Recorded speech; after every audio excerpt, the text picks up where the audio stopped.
Welcome to Wrestling Talk. I'm at New England Fan Fest, and we're going to see if we can interview a whole bunch of people, and we'll be right back. Here I am once again at Fan Fest with an old friend, Perry Saturn. How you doing, Lay? Everything good? I'm well. I got to let you know that a few minutes ago, I seen your cameraman do a reach angle just to grab a woman. Keep an eye on him. I'll do that. Just a joke, folks. This is the Me Too era. Yeah, it's just a joke. No. Anyway, we go back a long way. I used to see you when you were on your way to Killer Kowalski's school. When I was walking my dog, you'd beep every night almost. Yeah, them times almost seemed like a different person. It was so long ago. Same with me. I mean, I had a lot of hair then, and I don't have a lot of hair now. And when we first actually did an interview with you, a little bit before that, you were the Iron Horseman, yep. And you had a big black hat, yep. And you had a beard. That's because Walter, being one of the old timers, I talked to Jericho about this. Walter always had a cowboy on his show. He made me a cowboy. Stu Hart made Jericho a cowboy too. Just the old timers love that cowboy gimmick. Over the years, I've made a lot of friends in Wrestling Talk, and a close friend of mine actually is Medusa, and she speaks very highly of you. I have nothing but nice things to say about her, too. Medusa's excellent. She says you always minded your own business, you were quiet, and you never gave anybody any problem. Nah, why bother anybody? There's people that do. Now, you were off the radar for a number of years. It puzzled me because you were a local guy around where I lived. Where did you go? Oh, I was from crack house to crack house. I had drug issues I had to deal with. Took me a long time to deal with it. So, I literally disappeared, But I got through it. Where are you living now? Right now I live in Minnesota. Soon I'll be back home. I more than anything want to come home, Do you have family around here? No, just Paul and my, I don't have a family. Just, the boys that I know, and I'm in Minnesota because of my in-laws live there. Now that's quite a sacrifice that wrestlers make, going on the road and all that, and a lot of wrestlers don't have family. Yep. And we got each other, kinda, because it's amazing how you're so close with guys, and then you don't see them, and you don't hear anything from them, and then next time you see them, it's like it's been every day. It's just amazing how it is. Sort of like meeting people from school that you went with, We're closer. It's a big deal to trust somebody with your body. The wrestlers we're close, really close, and I think that's why we can pick it right up again, because of the closeness. But we accept life the way it is, and know it's a cycle. Everybody's not there all the time.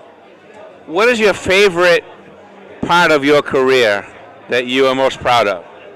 ECW.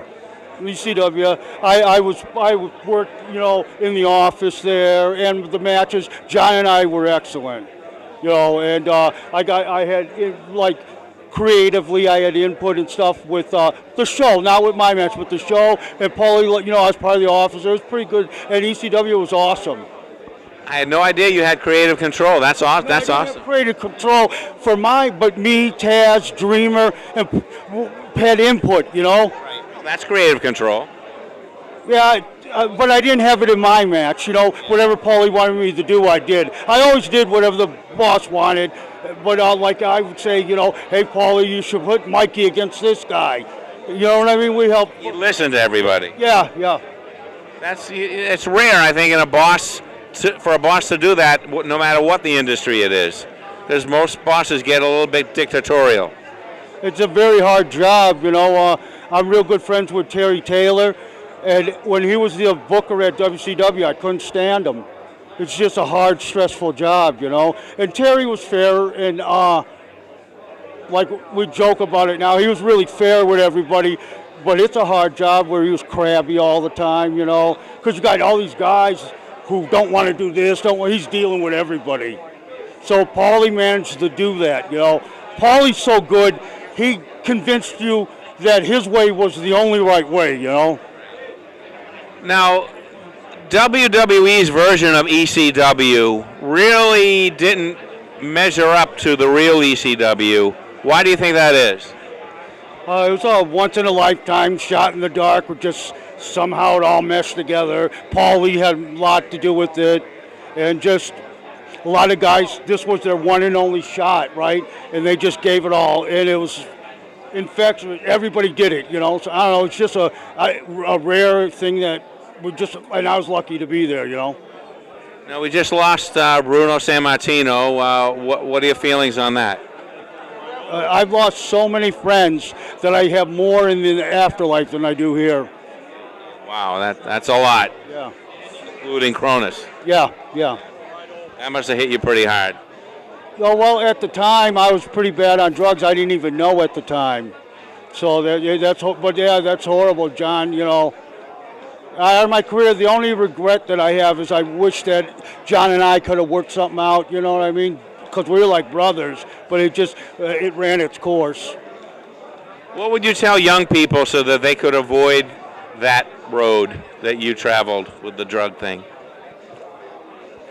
If they would listen. Yeah, the problem is they wouldn't listen, and I would just tell them that it's never too late to quit. Because it's easy to give up and say, you know, F it, I'm a drug addict. I did that for years. But it's never, you can quit, you know, you always got tomorrow. What do you think turned you around? I hit rock bottom, you know, and once you hit rock bottom, you either die there or you go up, you know. Sort of like Jake the Snake. Yeah, I would get, you know.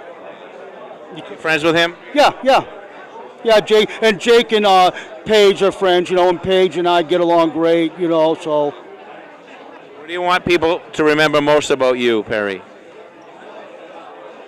Boy, that's a tough question I don't have an answer for. I want, more importantly, I want my friends to remember that they were my friends, you know, that was something special to me. Other than that, I really don't care, I guess. But that group of people that I consider my friends were different than anybody else, you know, and I hope they always knew that that was the case. What do you think of the current WWE product? Do you watch Raw and SmackDown? What do you think of all that? I don't watch. I don't have money. I'm very poor, so I don't have cable or anything. I can't see it. But it's changed so a lot anyways. You know, I used to go to the Performance Center in Orlando, you know, for events and help guests teach, and it's just the style's changed. It's nobody knows how to tell a story anymore. I hear that. The story is what gets the fans interested in the match. It's not all the bullshit, if I can say that, high spots. It's the story we tell. That's what you hook them with, you know? Just like a movie. Yeah, and that's no territories anymore. It's like John and I were lucky enough to wrestle in Memphis to Mid-South. That's where we learned to work. You know, and they just don't have that opportunity anymore. So you remember the territories in their dying days? Yeah, we finished towards the end of it. We were lucky enough to get in there. You know, John and I was in Memphis for a little over a year, working 7 shows, 6 days out of the week. Well, thank you for this time, Perry. It's great to see you again. Take care, man. We'll see you. Take it easy, and we'll be right back. Join us next time on Wrestling Talk. Thanks for joining us, and stay in the ring.